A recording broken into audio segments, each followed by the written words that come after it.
नमस्कार दोस्तों, आज हम जैन धर्म और बौद्ध धर्म के बारे में थोड़ी सी जानकारी लेंगे। इनमें से काफ़ी क्वेश्चंस आते हैं, आप सबको पता ही है। और इनमें भी मैंने जो है गौतम बुद्ध और महावीर स्वामी के बारे में थोड़ा सा जन्म और इनका जन्म स्थान, माता पिता, कहाँ पर ज्ञान प्राप्त हुआ था, पत्नी, पुत्र, पुत्री और मृत्यु कब हुई थी, इसके बारे में बताया। और इसमें से आपको पता ही है कि काफ़ी क्वेश्चंस बनते हैं, ठीक है ना। तो शुरू करते हैं कि जो जैन धर्म के संस्थापक थे वो मेनली ऋषभदेव थे, लेकिन जो सबसे ज़्यादा प्रसिद्ध हुए वो महावीर स्वामी हुए। महावीर स्वामी जो है हमारे 24वें और अंतिम तीर्थकर थे जैन धर्म के। और बौद्ध धर्म के जो संस्थापक हैं वो गौतम बुद्ध हैं। मैंने इस वीडियो में दोनों को अलग अलग एक पेज पर कैटेगराइज किया है, जिससे कि हमें याद करने में आसानी हो।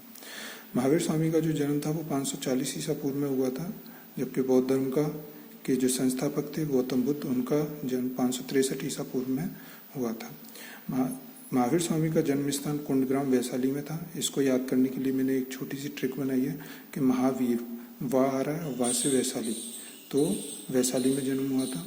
और बौद्ध धर्म के जो संस्थापक थे गौतम बुद्ध, उनका जन्म कपिलवस्तु के लुम्बिनी नामक स्थान पर हुआ था। महावीर स्वामी के पिता का नाम सिद्धार्थ और बौद्ध धर्म के संस्थापक गौतम बुद्ध, उनका जो पिता थे वो शुद्धोधन थे। इसके लिए भी मैंने छोटी सी एक ट्रिक बनाने की कोशिश की है, अगर आप लोगों को पसंद आए तो अच्छी बात है। देखिए, इसमें एक कन्फ्यूजन भी हो जाता है कि इनके जो पिता का नाम है महावीर स्वामी के, वो सिद्धार्थ है, और बौद्ध धर्म के जो संस्थापक गौतम बुद्ध हैं उनके बचपन का नाम सिद्धार्थ है। तो इसमें आप कन्फ्यूज मत होइएगा। तो जो पिता हैं इनके सिद्धार्थ और महावीर स्वामी, इसमें सा आता है और सा से ये सा, तो इससे हमने इसको सिद्धार्थ को रिलेट कर दिया है, ठीक है। इसी तरीके से जो महावीर स्वामी की माता हैं वो त्रिशला, और गौतम बुद्ध की जो माता हैं वो माया देवी थी। इनके बचपन का, महावीर स्वामी के बचपन का नाम वर्धमान, और बौद्ध धर्म के जो संस्थापक गौतम बुद्ध हैं उनके बचपन का नाम सिद्धार्थ है। इसको भी थोड़ी सी रिलेट करके आप याद कर सकते हैं, जैसे महावीर वा से वर्धमान, और सिद्धार्थ अगर एक का याद होगा तो दूसरा अपने आप याद हो जाएगा। और इसको आप, सिद्धार्थ को बौद्ध में धा आता है और इसमें भी धा आता है, इससे याद कर सकते हो। इसके बाद इनकी जो महावीर स्वामी की जो पत्नी थी वो यशोदा, और गौतम बुद्ध की जो पत्नी है वो यशोधरा है। दोनों में थोड़ा सा कंफ्यूज हो जाता है, पर कंफ्यूज ना हो और याद रखें, यशोदा और यशोधरा। इनकी महावीर स्वामी की जो पुत्री थी वो अन्नोजा थी, और जो गौतम बुद्ध हैं उनके पुत्र राहुल हैं। अब इनकी ज्ञान प्राप्ति की बात करते हैं कि इनको ज्ञान प्राप्ति कहाँ हुई थी। तो महावीर स्वामी को ज्ञान प्राप्ति जृंभिक के समीप ऋजुपालिका नदी के तट पर साल वृक्ष के नीचे हुई थी, और ये उसको प्राप्त करने के बाद जिन कहलाए। तो इसमें से ये क्वेश्चन बन जाता है कि किस नदी के किनारे हुआ था, तो ऋजुपालिका नदी के नीचे। किस वृक्ष के नीचे हुआ था, साल वृक्ष के नीचे हुआ था, और क्या कहलाए, जिन कहलाए ज्ञान प्राप्ति के बाद।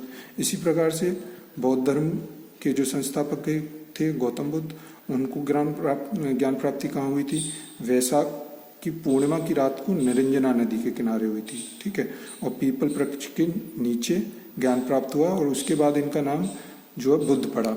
तब तक इनको सिद्धार्थी कहते थे, जब इनको ज्ञान प्राप्ति हुई उसके बाद ही बुद्ध कहलाए। अब मृत्यु की बात कर लेते हैं। इनकी महावीर स्वामी की मृत्यु जो है 72 वर्ष की आयु में 468 ईसा पूर्व में हुई थी, बिहार के पावापुरी में हुई थी, और मृत्यु को जैन धर्म में निर्वाण कहा गया, ठीक है। इसी तरीके से बौद्ध धर्म में 80 वर्ष की अवस्था में बौद्ध धर्म के जो संस्थापक थे गौतम बुद्ध, उनकी 80 वर्ष की अवस्था में 483 ईसा पूर्व में कुशीनारा में हुई थी, जो कि देवरिया उत्तर प्रदेश में पड़ता है। और बौद्ध धर्म में जो है मृत्यु को महापरिनिर्वाण कहा गया था। ओके दोस्तों, आज के लिए मैंने यही वीडियो बनाया है, और अगर आपको पसंद आए तो कमेंट बॉक्स में बताएं, और कोई टॉपिक दें, उस पर मैं नया वीडियो बनाने की कोशिश करता हूं। और अगर आपको पसंद आया हो तो बताएं, और कुछ इसमें कॉम्प्लीमेंट दें, और क्या अच्छा कर सकता हूं वो बताएं। उस तरीके से मैं इसको आगे बनाऊंगा। Thank you.